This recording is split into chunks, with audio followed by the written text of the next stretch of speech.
Amerika pinagpaplanuhang bilhin ang Greenland dahil po sa kanilang national security. Yun nga lang po ay matindi pong usapin po to dahil po ito po ay sakop po ng Denmark at yung Amerika po at ang Denmark ay sakop po ng NATO. Pares po silang nakaalib sa NATO at baka magkaroon po ng conflict of interest po dito dahil nga po sabi po ng Denmark ay hindi po for sale ang Greenland. Pero sinasabi talaga ng Amerika na kailangan daw nilang makuha ang Greenland. Ano po kayang pangyayari o mangyayari dito?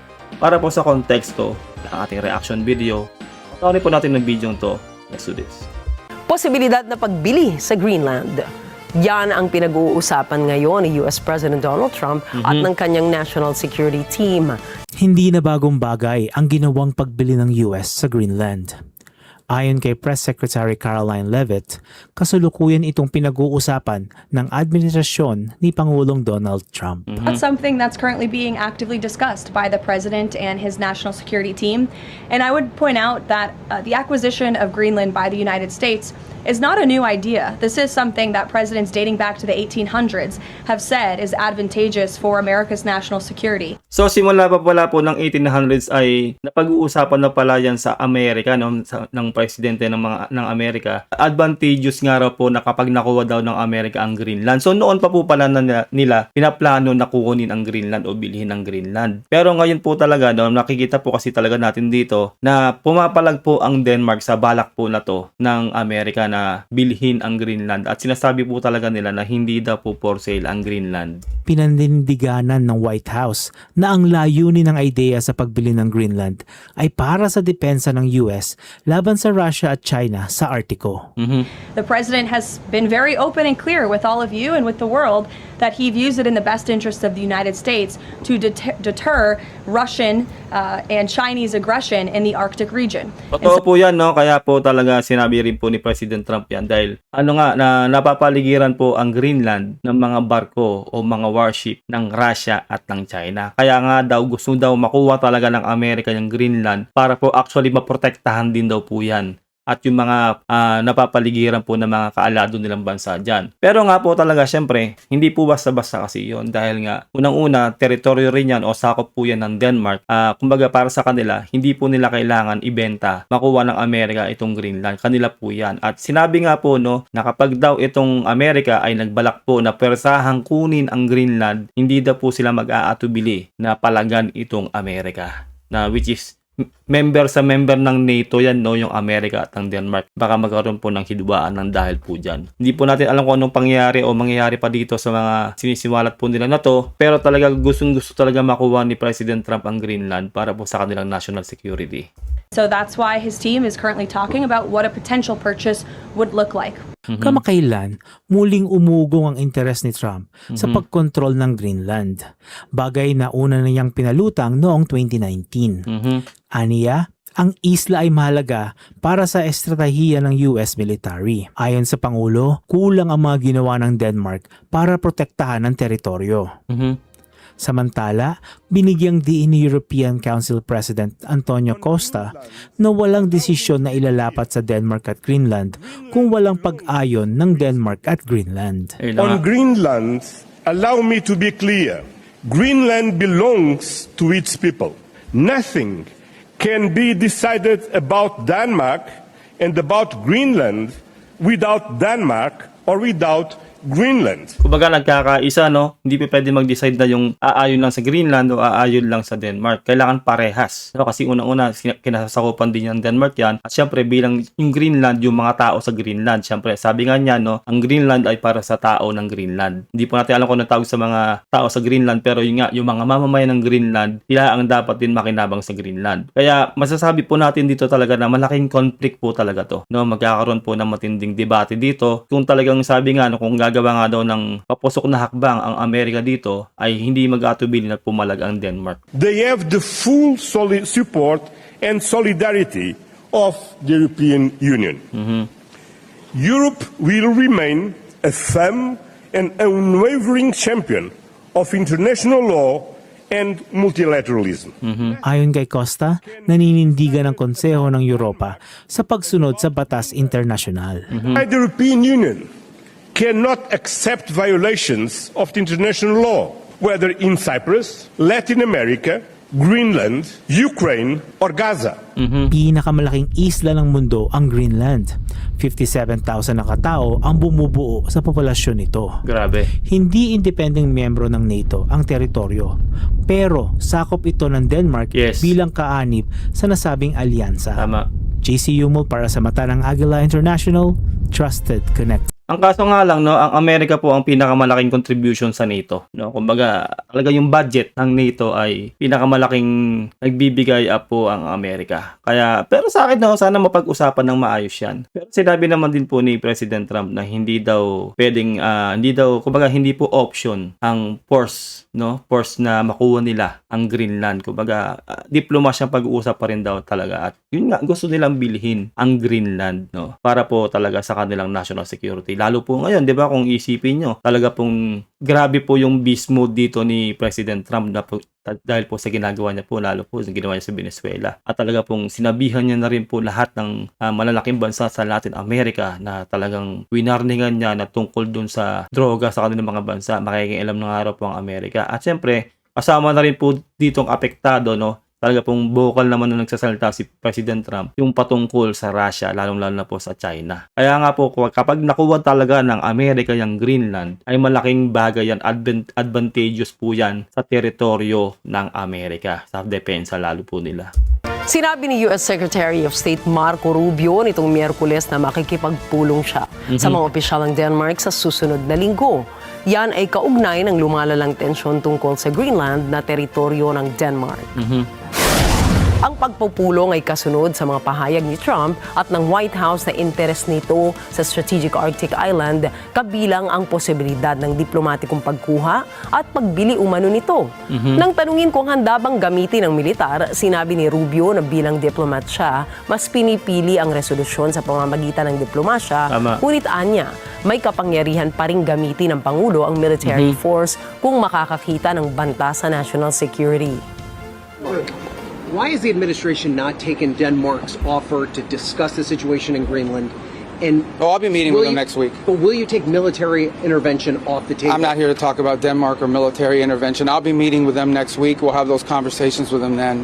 And but I'm not having anything further to add to that today. Kumbaga, final option nga po nila, no? Final option nila, paggamit ng force, no? Kapag nagkaroon talaga ng problema sa national security nila o talaga pong hindi po maganda yung feedback. Di ba? Ganun po yun. Lahat po ng bansa pwedeng gawin po yan, lalo po ng Amerika. Kaya ngayon po, no, panoorin po natin tong video na to na talaga pong sinabi po ng Denmark na noong araw pa po pala ay talaga pong meron na po silang ganung rules, no, na kapag nagkaroon po talaga ng invasion o balak na i-invade ang kanilang teritoryo ay talaga pong hindi mag-aatubili na magpaputok o girahin ng Denmark ang sinumang bansa na magbabalak na i-invade sila. Panoorin po natin to. In the frozen silence of the Arctic, a decades-old order is stirring back to life. Denmark has confirmed the existence of a chilling military rule dating back to 1952, a rule that leaves no room for hesitation. If Greenland is invaded, Danish soldiers are required to shoot first and Diba? Kapag daw in-invade ang Greenland, yung Danish forces daw ay talaga pong magpapaputok. No questions asked, no? Kumbaga, shoot first, ask later. If Greenland is invaded, Danish soldiers are required to shoot first and ask questions later. Yes. No approval, no waiting for commands, no time for diplomacy. The order is clear. Immediately counterattack invading forces even if commanders are unaware that war has begun.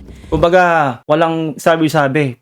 Kahit surprise, gagawin po nila yan. Yun pala ang mandato sa kanila, no? Kapag meron pa lang pong nagbabalak na sakupin ng Greenland, papaputok na agad ang Denmark. Kasi nga po, kinasasakupan po nilang Greenland. Kaya, para sa akin, no, sana hindi po dumating sa ganun. Sa ganung tagpo ang Amerika at ang Denmark. Dahil alam naman po natin na talagang magkaalyado yung dalawang bansa na yan. Yun nga lang po, meron po talagang ganung rules ang Denmark na halimbawa, hindi nagkaroon ng diplomasyang pag-uusap, hindi nagkasundo at talagang hindi binenta o ipinagbili ng Denmark ang Greenland sa Amerika. Tapos gumamit ng force ang kumbaga last resort ng Amerika na sakupin na lang talaga ng persahan ang Greenland. Hindi po mag-aatubili na pumalag itong Denmark. Which is, para sa akin, pangit po na magkakaroon po ng conflict ang dalawang bansang magkaalyado. Lalo't parehas po silang member ng NATO. the Danish Defense Ministry says the rule remains fully enforced today, and this revelation comes at a moment of extraordinary tension. This week, U.S. President Donald Trump once again declared his intention to annex Greenland, a NATO territory, calling the Arctic island essential to American national security. Yes. He did not rule out military force. We need Greenland from a national security situation. It's so strategic. Right now, Greenland is covered with Russian and Chinese ships all over the place. We need Greenland from the standpoint of national security. And Denmark is not going to be able to do it, I can tell you. Diba? Sinabi niya po talaga dito na kailangan daw ng Amerika ang Greenland dahil nga po rin ang Greenland ay sobrang strategic na location at talaga pong pinalilibutan siya ng mga ships o mga warships ng Russia at ng China. Na which is sinasabi din dito ni President Trump na hindi daw kayang ipagtanggol o hindi daw kayang maipagtatanggol ng Denmark ang Greenland kapag in-invade siya ng Russia at ng China. Kaya gusto niyang makuha yung Greenland. Kaso nga lang po, syempre, unang-una hindi po sa Amerika yan at balak lang nilang kunin o mabili. Ang Greenland, syempre hindi po basta papayag ang bansang nakasasakop dyan, lalo na po ang Denmark. Point of national security. And Denmark is not going to be able to do it, I can tell you. The reaction across Europe has been swift and stunned.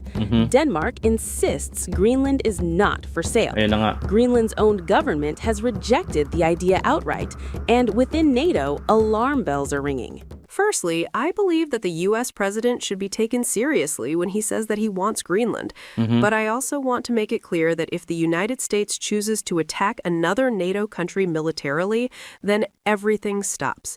That is, Tama. including our NATO, and thus the security that has been provided since the end of the Second World War. Kasi nga parehas magkaaladong bansa tapos maglalaban ng dahil lang sa teritoryo, 'di ba? Parang para sa akin hindi po talaga magandang tingnan 'yon. At hindi po maganda bilang isang grupo sila na NATO. At ano po 'yan, no? Kumaga magkakaroon po ng clash 'yan. Kumaga syempre magkakaroon ng advantage ang Russia at ang China diyan kapag nangyari 'yan. Kumaga tatawanan nila, real talk, no? Tatawanan po nila ang NATO at ang Amerika. Na kung bakit na itong Amerika pati ang kakampi niya ay kinakalaban niya. Kayo po, ano pong masasabi niyo rito? I-comment mo sa baba, no? Diretso natin to. I do everything I can for the opposite.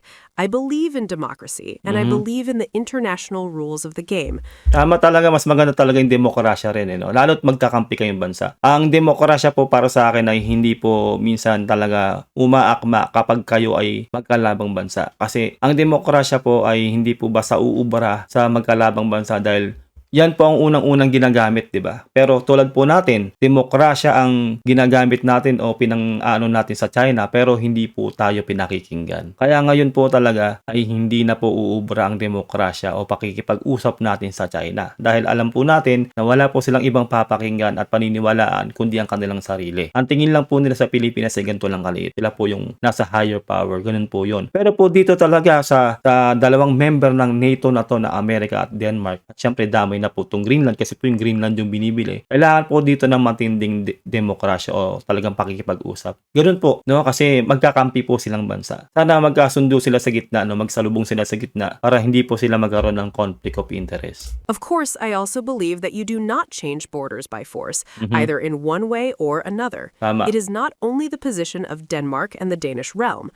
Fortunately, Europe has too, so I hope that people will also take note of the once again significant European support that we are receiving. I agree that it is important that there is security and peace and security in the Arctic region. Tama. That is one of the reasons why we are in NATO. Greenland is also a member of NATO. It is a shared responsibility of the Arctic states, including the kingdom, to ensure that there is security, peace, and freedom in the Arctic region. Kaso nga lang yung mindset ngayon ni President Trump, no, sinabi niya kanina, no, malino sinabi niya, hindi daw kayang maipagtatanggol ng Denmark ang Greenland. Dahil nga po pinalilibutan na nga po daw yun ng mga warship ng Russia at ng China. Kung magandang letse-letse daw ay baka nga yung Russia pa at yung China ang makakuha sa Greenland. Nasayang po talaga at sobrang strategic po ng location ng Greenland. Ganun po yon. Pero syempre, hindi po tayo pwedeng sumalalay lang sa sinasabi ni President Trump. Una-una, hindi po kanya ang Greenland. Hindi po sinasakupan. Kaya ang gusto niyang bilhin, di ba? Hindi po yun pagmamayari o sakop ng Amerika. Kaya syempre, kung sino po yung nakasasakop doon, yun po ang magdidesisyon kung papayag ba sila na makuha ng Amerika ang Greenland o hindi. But Denmark has always been a good ally of the United States. We want to Tama. continue to be so.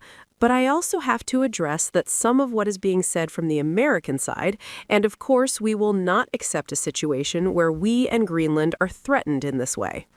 Because if the United States were to attack Greenland, it would mean something unthinkable. Tama. One NATO member turning its weapons on another. Yes. European leaders are now holding urgent talks. France says it wants to act, but only together with its European partners. Germany confirms it is working closely with Denmark and other allies on what comes next. Britain says the future of Greenland belongs to its citizens and the Kingdom of Denmark. Well, let me be really clear about Greenland. The future of Greenland is for Greenland and the Kingdom of Denmark. Denmark is a close European ally, a close NATO ally. Well, I'd stand with her. Okay. And she's right about the future of Greenland. Kumbaga maraming umu-oppose na member ng NATO sa gustong gawin na to ng Amerika. No, kumbaga ang dating sa kanila nagiging antagonist na nga po itong si President Trump sa kanyang mga desisyon. Yung Greenland, kumbaga sabi nila, parang nananahimik yung Greenland, bakit mo gagalawin, bakit gusto mong kunin? Siyempre may mga nakasasakop diyan, lalo po yung Denmark. Kumbaga sinasabi rin daw sa international law, kumbaga magkakakampi tayo, bakit ganito yung mangyayari. Pero inevitable po yan, no? Kumbaga yung strategic mind ni President Trump, pwedeng naiisip talaga niya na kailangan nilang makontrol ang Greenland para po talagang hindi makapenetrate ang Russia at ang China. Lalo po ngayon matindi po ang hidwaan at talaga pong ngayon po ay talaga pong nakikita natin yung sobrang agresibo na po ngayon ni President Trump na dati po ay namamagitna lang siya, pumapagitna lang siya sa mga bansang nag-aaway, para po magkaroon po ng kapayapaan. Pero ngayon po talaga ay siya po ay uma-action na. Kumbaga po, ang number one kasi talaga sa pinakamalakas ngayon ng Amerika, mulat sa pool. Ngayon na nakikita na ng buong mundo kung gaano kalakas ang firepower ng Amerika. Pero sana talaga mapag-usapan na maayos tungkol sa Greenland at wag sana humantong to sa karahasan dahil parehas nga po silang magkaalado at member ng NATO dito po sa sitwasyon na to. Behind closed doors, the tone has shifted.